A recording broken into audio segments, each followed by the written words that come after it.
Next week, after what seems like an eternity, The Batman will finally be releasing in theaters. So to prep, I'm reviewing all the other Batman films since I haven't reviewed any of them on my channel. Silly me. And today we're starting with the original 1966 film starring Adam West and Burt Ward.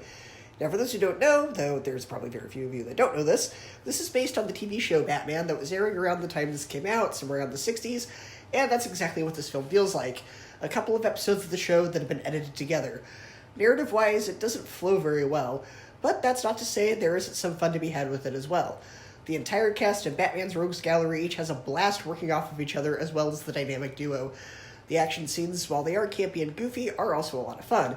The movie even starts off, before the movie even actually starts, with text essentially telling you, hey, don't think too hard about this film, it's just campy and goofy, embrace the silliness, have fun with it.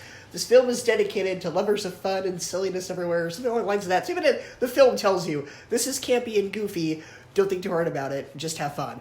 And if you do that, the film actually is very enjoyable.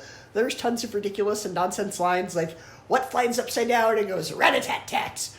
A sparrow with a machine gun. And, some days you just can't get rid of a bomb. Little random nonsense lines like that only would work in this type of film, in this type of world that's been established because it is based off of the show where this kind of thing was sort of commonplace. Just for this particular film, that works.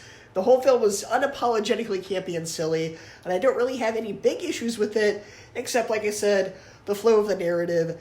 It just feels like a bunch of episodes of the show put together because, for the first few minutes there's a plot line involving Catwoman, and then there's another plot line involving the Riddler, and then there's another plot line involving the Penguin, and it's not a confusing movie, but it feels like it can't settle on one particular story. It feels like they had, we need to do a Catwoman episode, and then we're going to do a Riddler episode, and then we're going to do a Penguin episode. Let's just edit these together as a movie so we can make money off of this. And it's kind of the same problem that, the Clone Wars movie has, where it's not confusing, but the narrative flow probably should have been tweaked a little bit more. But that's really the only issue I have with it. Sure, the effects are a bit dated. Sure, the writing is a bit silly. There's things like shark repellent, for goodness sakes.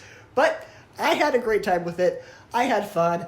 I was laughing. It put a grin on my face. It set out to entertain, and it did its job well enough for me. So I would give the Adam West Batman film a B, an 8 out of 10, and a 4 out of 5 stars.